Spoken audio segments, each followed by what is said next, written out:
everyone. Today we will study about the phosphorus allotropic forms. तो सबसे पहले हमें पता होना चाहिए हमारा एलोट्रॉप क्या होता है। एलोट्रॉप क्या होता है हमारा? The various physical forms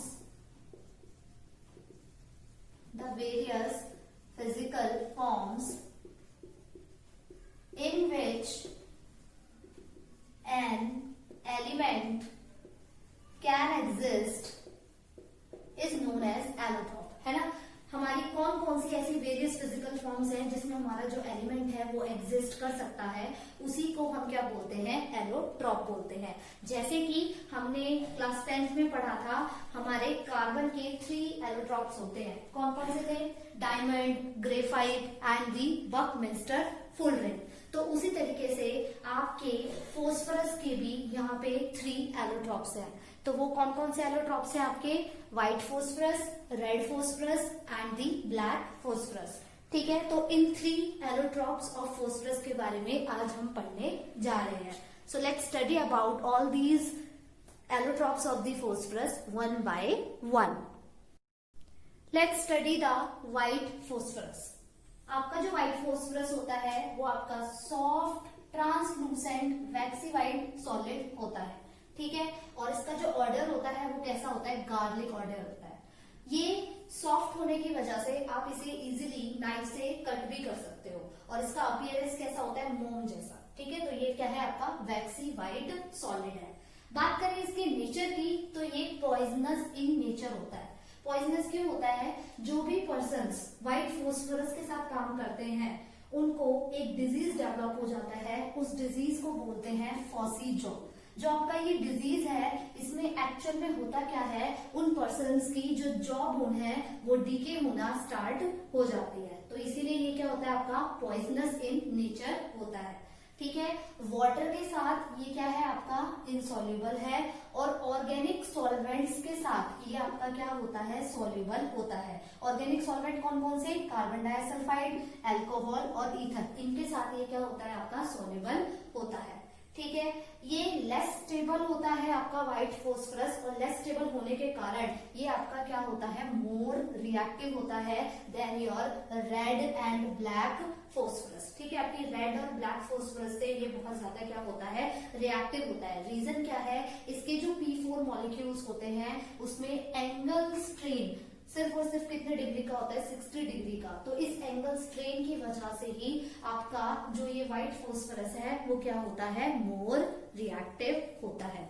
okay, इसकी नेक्स्ट प्रॉपर्टी है इट रेडिली कैचेस फायर। ये बहुत जल्दी फायर को कैच कर लेता है और व्हाइट फ्यूम्स देता है किसके? P4O10 के। अभी मैंने आपको बताया कि आपका जो व्हाइट फोस्फरस होता है वो क्या होता है? मोर रिएक्टिव होता है ना। तो मोर रिएक्टिव होने की वजह से वो जल्दी क्या करता है? ऑक्सीजन के साथ क्या फॉर्म कर लेता है? P4O10 फॉर्म कर लेता है और फायर को कैच कर लेता है। ठीक है, तो इट रेडिली कैचेस फायर, और फायर कैच करने से ये व्हाइट फ्यूम्स देता है आपको किसके? P4O10 के। ठीक है, उसके बाद it dissolves in boiling NaOH solution in an inert atmosphere giving phosphine. ठीक है, अगर आप इस फोस्फरस को क्या करोगे? बॉइलिंग NaOH सोल्यूशन के अंदर डालोगे तो ये उसमें क्या हो जाएगा? डिसॉल्व हो जाएगा, और ये आपको कैसी गैस देगा? फोस्फीन गैस देगा। ठीक है, तो रिएक्शन देख लेते हैं इसकी। क्योंकि ये टेट्रा एटॉमिक होता है इसलिए इसको हम P4 लिखते हैं। ठीक है, प्लस में इसने NaOH का सोल्यूशन ले लिया, तो वाटर के साथ हमने इसका सोल्यूशन बना लिया है। एटमॉस्फेयर आपने कैसा रखना है? इनर्ट एटमॉस्फेयर रखना है। तो ये यहाँ पे क्या फॉर्म कर देगा? आपका PH3 क्या फॉर्म करेगा? फोस्फीन फॉर्म कर देगा। ठीक है, तो जब आप इसको रिएक्ट कराते हो किसके साथ? बॉइलिंग NaOH सोल्यूशन के साथ इन इनर्ट एटमॉस्फेयर, तो ये क्या फॉर्म कर देता है? आपका फोस्फीन फॉर्म कर देता है, और सोडियम हाइपोफॉस्फाइट यानी कि NaH2PO2। ठीक है, सोडियम हाइपोफॉस्फाइट क्या कर देता है? ये फॉर्म कर देता है। ठीक है, ओके, तो बात कर लेते हैं अब इसके स्ट्रक्चर की। आपका जो स्ट्रक्चर होता है व्हाइट फोस्फरस का वो कैसा होता है? आपका रेगुलर टेट्राहेड्रन। ठीक है, इस टाइप का इसका स्ट्रक्चर होता है। तो इसको बनाते कैसे हैं मैं आपको बना के दिखा देती हूँ। अभी आपने 4 फोस्फरस के एटम्स लेने हैं इस तरीके से। ठीक है, हर एक फोस्फरस के इसके पास क्या प्रेजेंट होता है, आपका एक lone pair of electrons present होता है, और इसमें हर एक मतलब एवरी ईच फॉस्फरस एटम जो है वो 3 फॉस्फरस एटम से क्या होगा, आपका लिंक्ड होगा। ठीक है, सिमिलरली अब जैसे इस फॉस्फरस एटम की बात करें तो ये फॉस्फरस एटम आपका एक इससे लिंक्ड हो गया, एक इस वाले फॉस्फरस एटम से लिंक्ड हो गया, एक इस फॉस्फरस से एटम लिंक्ड हो गया वाया कोवेलेंट बॉन्ड। ठीक है, कोवेलेंट बॉन्ड से आपका जो ईच फॉस्फरस एटम है वो आपका 3 फॉस्फरस एटम से क्या होता है, लिंक्ड होता है विद अ कोवेलेंट बॉन्ड। और ये 3 फॉस्फरस एटम से इसलिए लिंक्ड होते हैं ताकि ये अपने आपके ऑक्टेट को क्या कर सके, कंप्लीट कर सके। ठीक है, इसके अंदर जो आपका एंगल स्ट्रेन होता है वो कितने डिग्री का होता है, आपका 60 डिग्री।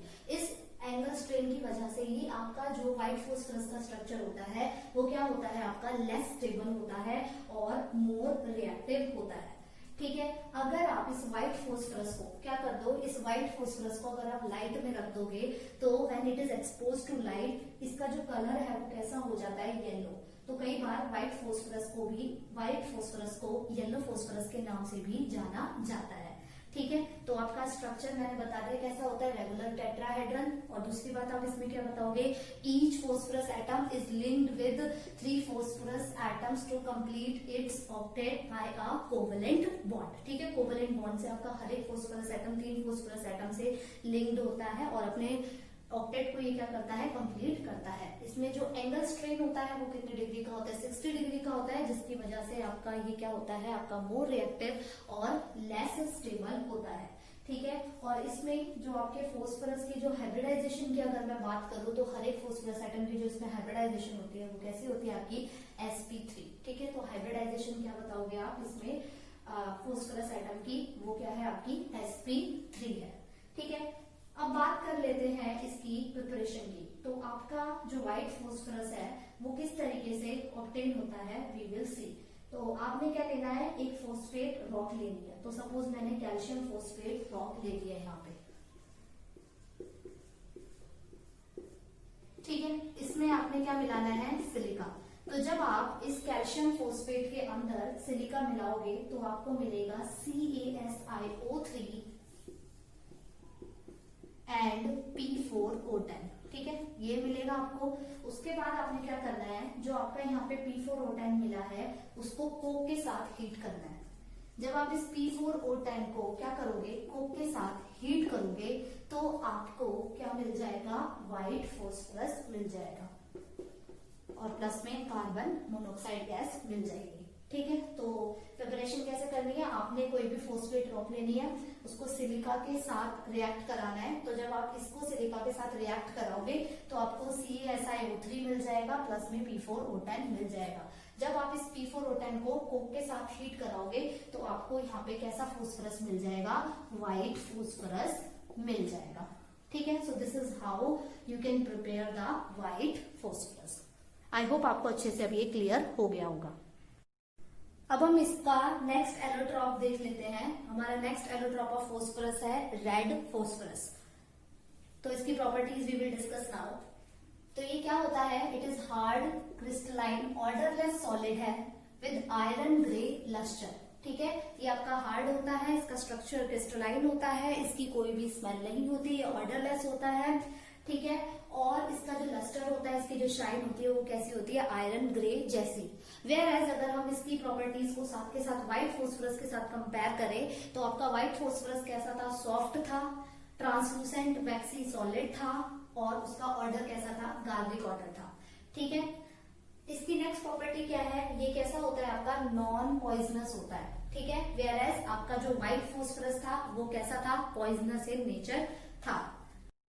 ये आपका इनसॉल्युबल होता है वाटर के अंदर as well as organic solvents के अंदर। ठीक है, ऑर्गेनिक सॉल्वेंट कौन कौन से हमारे, कार्बन डाइसल्फाइड, अल्कोहल और ईथर। ये आपका वाटर और ऑर्गेनिक सॉल्वेंट इन दोनों के अंदर ही क्या होता है, इनसॉल्युबल होता है।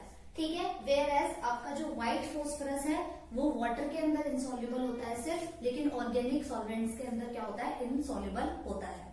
ठीक है, आपका जो रेड फॉस्फरस है वो आपका लेस रिएक्टिव होता है देन दी व्हाइट फॉस्फरस।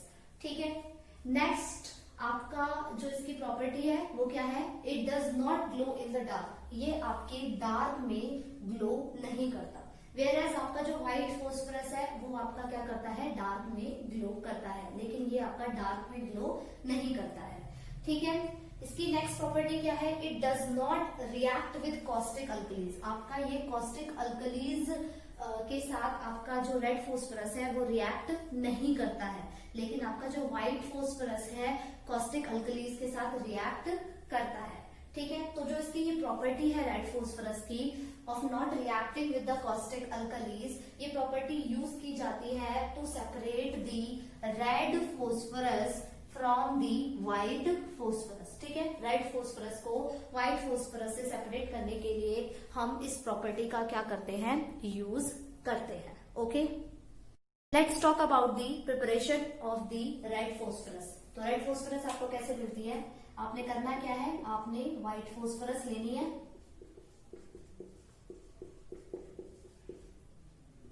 और आपको उसे सेवरल आवर्स तक 573 केल्विन टेम्परेचर पे हीट करना है, और आपको जो इसका एटमॉस्फेयर रखना है वो कैसे रखना है, इनर्ट। तो इनर्ट एटमॉस्फेयर के लिए हमने यहाँ पे कौन सी गैस ले ली है, CO2 गैस। तो जब आप व्हाइट फोस्फरस को in the inert atmosphere at 573 kelvin पे फॉर सेवरल आवर्स क्या करते हो, हीट करते हो, तो आपको क्या मिल जाता है, आपको रेड फोस्फरस मिल जाता है।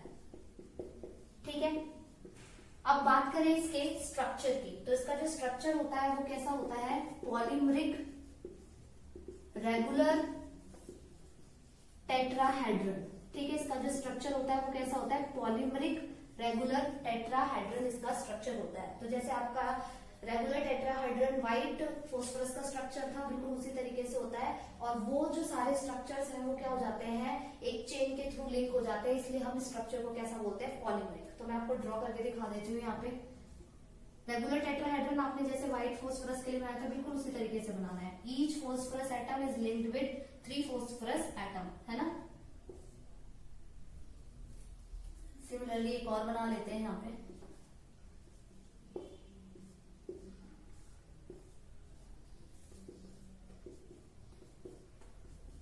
Like this.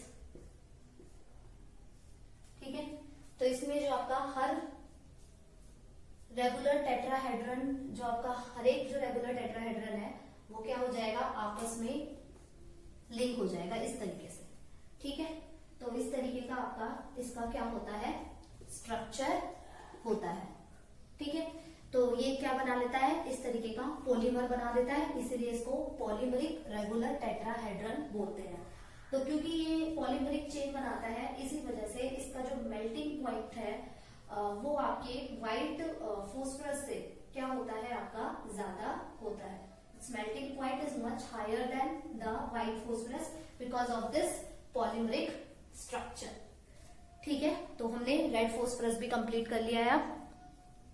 हमारा नेक्स्ट एलोट्रॉप ऑफ फोस्फरस है ब्लैक फोस्फरस। तो ब्लैक फोस्फरस की 2 फॉर्म्स होती है, कौन कौन सी, अल्फा ब्लैक फोस्फरस और बीटा ब्लैक फोस्फरस। तो हमें अल्फा ब्लैक फोस्फरस कैसे मिलता है, अगर आप रेड फोस्फरस को 803 केल्विन टेम्परेचर पे इन अ सील्ड ट्यूब क्या करते हो, हीट करते हो, तो आपको अल्फा ब्लैक फोस्फरस मिल जाता है। और अगर आप व्हाइट फोस्फरस को at the temperature of 473 kelvin and under high pressure heat करते हो, तो आपको बीटा ब्लैक फोस्फरस मिल जाता है। ठीक है, ये आपका वेरी स्टेबल एलोट्रॉप है फोस्फरस का। आपने अभी तक जो 2 फोस्फरस पढ़े हैं, आपका व्हाइट फोस्फरस और आपका रेड फोस्फरस, ये आपका सबसे स्टेबल एलोट्रॉप है फोस्फरस का, और ये एयर के अंदर इजीली ऑक्सीडाइज भी नहीं होता जब तक आप इसे स्ट्रांगली हीट ना करें। ठीक है, नेक्स्ट इसकी प्रॉपर्टी की बात करें तो it can be sublime in air. Air के अंदर आप ये क्या हो जाता है, सब्लाइम हो सकता है, और इसका जो क्रिस्टल्स होते हैं वो कैसे होते हैं, ओपेक होते हैं एकदम। ठीक है, और रोम्बोहेड्रल इसके क्रिस्टल्स होते हैं, ओपेक रोम्बोहेड्रल क्रिस्टल्स आपके इस ब्लैक फोस्फरस के मिलते हैं। तो बात करें अब हम इन तीनों फोस्फरस की केमिकल रिएक्टिविटी की, तो सबसे ज्यादा रिएक्टिव आपका व्हाइट फोस्फरस होता है, इसीलिए उसे वाटर के अंदर क्या करके रखा जाता है, स्टोर करके रखा जाता है। और सबसे ज्यादा लीस्ट रिएक्टिव जो एलोट्रॉप है फोस्फरस का, वो आपका क्या है, ब्लैक फोस्फरस होता है। ठीक है, तो आपका जो रेड फॉस्फोरस है और आपका जो ब्लैक फॉस्फोरस है, आपके ये रेड और ब्लैक फॉस्फोरस एयर के अंदर क्या है, स्टेबल है, तो इसलिए इनको हमें किसी चीज के अंदर स्टोर करने की जरूरत नहीं पड़ती है। ठीक है, सो आज हमने क्या क्या पढ़ा, हमने व्हाइट फॉस्फोरस, रेड फॉस्फोरस और आपका ब्लैक फॉस्फोरस, ये 3 एलोट्रॉप्स ऑफ फॉस्फोरस के बारे में पढ़ा। आई होप आपको अच्छे से क्लियर हो गया होगा। Thank you class.